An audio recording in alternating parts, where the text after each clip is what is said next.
একেবারে প্রথমেই চলে যাব সুশান্ত ঘোষের ওপর পিস্তল নিয়ে গতকাল রাতে যে হামলা, সেই হামলায় এক মাস ধরে প্ল্যান, এক মাস ধরে রেকি, এক মাস ধরে একের পর এক দুষ্কৃতীদের নিয়ে এসে সেফ হাউসে রাখা, আর তার সঙ্গে সঙ্গে আফরোজের বাড়ি, ইকবাল ওরফে আফরোজ গুলজার, তার বাড়িতেও আমাদের প্রতিনিধি। এবং আজকে ধরা পড়লো কিভাবে ওই আফরোজ বা গুলজার বা ইকবাল, তা নিয়ে তিন প্রতিনিধি এই মুহূর্তে রয়েছে, অমিত, পারাদীপ এবং শরদিন্দু। প্রথমে অমিতের কাছে যাব।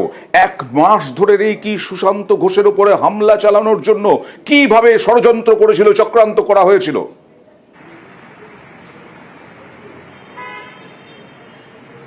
দেখো, হয়তো খুন করার পরিকল্পনা কেন করা হয়েছিল বা কেন টার্গেট সুশান্ত ঘোষ, এই মুহূর্তে তদন্ত করে দেখছে লালবাজার। তবে যে সমস্ত তথ্য এখনো পর্যন্ত লালবাজারের হাতে এসছে বা পুলিশ কর্তাদের হাতে এসছে, তাতে দেখা যাচ্ছে যে প্রায় মাসখানেক আগে থেকেই এই পরিকল্পনাকে সংগঠিত করার জন্য রেকি করা এবং বিহারের বৈশালী থেকে এক দুষ্কৃতীকে কলকাতায় নিয়ে আসা, তাকে শেল্টার দেওয়া এবং তাকে দিয়েই কসবা বিভিন্ন এলাকাতে সুশান্ত ঘোষের গতিবিধির ওপরে নজর রাখা হচ্ছিল। নজর কে রাখছিলেন? বিহারের বৈশালী থেকে আনা এক দুষ্কৃতী। কে করাচ্ছিলেন? আফরোজ ওরফে গুলজার বলে যাকে গ্রেপ্তার করা হয়েছে, যে মাস্টার মাইন্ড বলে ধরে নেওয়া হচ্ছে, তিনি এই কাজটি করাচ্ছিলেন। কিন্তু কেন করাচ্ছিলেন, কেনই হঠাৎ করে টার্গেট হয়ে উঠলেন সুশান্ত ঘোষ, তা এই মুহূর্তে তদন্ত সাপেক্ষ।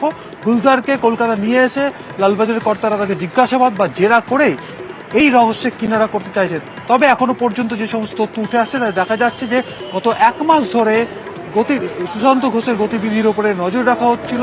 তিনি যে প্রতিদিন তার বাড়ির নিচে সন্ধেবেলা চেয়ারে বসে বিভিন্ন পরিচিত জনের সঙ্গে গল্প করেন বা কথাবার্তা বলেন, সেই বিষয়টির উপরে নজর রাখা হচ্ছিল। এবং এলাকায় একাধিকবার এই বৈশালী থেকে আসা এক যুবক, যে এক মাস ধরে কলকাতাতে ছিল, তাকে এনেছিলেন এই গুলজার, তাকে দিয়ে পুরো রেকি করানো হচ্ছিল। এমনটাই কিন্তু রেকি করানো হয়েছিল। কালিন্দিতে ভাড়া করা বাড়িতে এনে রাখা হয়েছিল দুষ্কৃতীদের, এমনটাও জানা যাচ্ছে। কালিন্দি মানে লেক টাউনের কালিন্দি।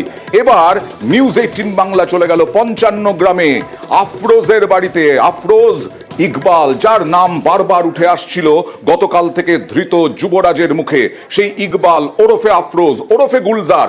পারাদীপ শোনা যাচ্ছে, পারাদীপ, আমরা গুলজার একজনকে চিনতাম, আজকে আবার আর এক গুলজার। এই গুলজারের কাজকর্ম কি? এই গুলজার কোথায় থাকে?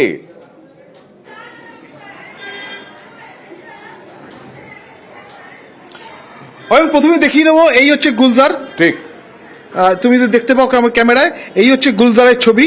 এবং এই মুহূর্তে আমি রয়েছি উত্তর 55 গ্রামে, এবং উত্তর 55 গ্রামের গুলশান পল্লীর ভেতরে মার্টিন পাড়া। এবং সেই মার্টিন পাড়াতেই একরকম ঘিঞ্জি এরিয়া, কিন্তু ঘিঞ্জি এলাকা, কিন্তু সেই ঘিঞ্জি এলাকাতেই দুটো ফ্ল্যাটের মালিকানা রয়েছে গুলজারের। এবং এই যে ফ্ল্যাট দুটো আমি তোমায় দেখানোর চেষ্টা করবো। সিঁড়ি দিয়ে উঠে এসে দোতলায় উঠে আসার পরে দুধারে দুটো ফ্ল্যাট, এই একটি ফ্ল্যাট এবং অন্য ধারে এই আরেকটি ফ্ল্যাট। এই দুটো ফ্ল্যাটেরই কিন্তু গুলজারের মালিকানা। এবং গুলজার এলাকার মানুষজন যেটা বলছেন, তারা আইডেন্টিফাই করেছেন, হ্যাঁ এই সেই গুলজার, ইনি এলাকায় আসতেন, এই বাড়িতেও আসতেন। আমি সবাই ভয় আতঙ্কে কথা বলতে চাইছেন না, আমি জানি না এবার তিনি কি বলবেন, বাদু বলবেন কিনা। ये जो लड़का है इसको पहचानता है ना आप? तो इनका भाई का घर है ना। तो अच्छा, तो ये कब आता थे इधर?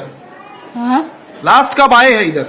इधर 10-15 वर्ष पहले, उससे पहले हम नहीं देखे। अच्छा, तो क्या करने आते थे? भाड़ा लेने?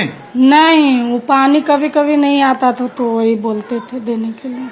কি কাজ করতো আফরোজ?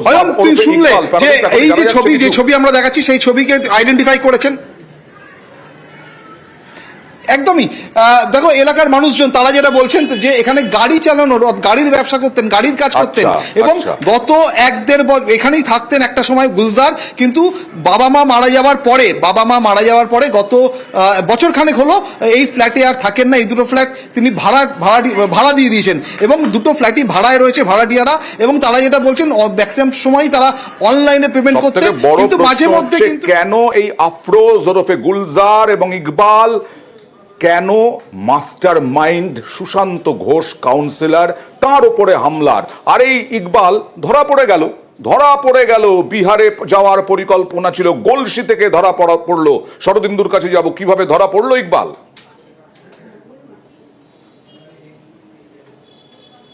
দেখো এই যে সে এবারে পালানোর চেষ্টা করবে এমন একটা খবর জেলা পুলিশকে দিয়েছিল কলকাতা পুলিশের গোয়েন্দা বিভাগ, এবং সে রেলপথে যাবার ঝুঁকি নেয়নি কারণ সেখানে ধরা পড়ে যেতে পারে, আবার 4 চাকা গাড়িও নেয়নি কারণ হচ্ছে যেহেতু নাকা চেকিং হচ্ছে বিভিন্ন জায়গায়, ফলে সে 2 চাকা গাড়ি মোটর সাইকেল ব্যবহার করেছিল এবং পুলিশের পক্ষ থেকে ফাঁদ পাতা হয়েছিল পূর্ব বর্ধমানের গোলসি থানার উড়োচটি এলাকায় 19 নম্বর জাতীয় সড়কে। আচ্ছা। একেবারে নাকা চেকিং চলছিল এবং কলকাতার নাম্বার প্লেটের মোটরসাইকেল দেখেই পুলিশের সন্দেহ হয় এবং তারা তাকে আটক করে, এবং আটক করার পরই একেবারে সেই যে গুলজার, সেই যে আফরোজ, যাকে এই ঘটনার মূল চক্রী হিসেবে দেখা হচ্ছে, তাকে পুলিশ ধরে ফেলে এবং গলসি থানায় নিয়ে যায়। এরপরই তার ছবি কলকাতা পুলিশের কাছে পাঠানো হয় এবং কলকাতা পুলিশ কনফার্ম করে যে ইকবাল, যে আফরোজ, যে গুলজারকে তারা খুঁজছিল তা এখন পুলিশের হাতে বন্দী হয়ে গেছে।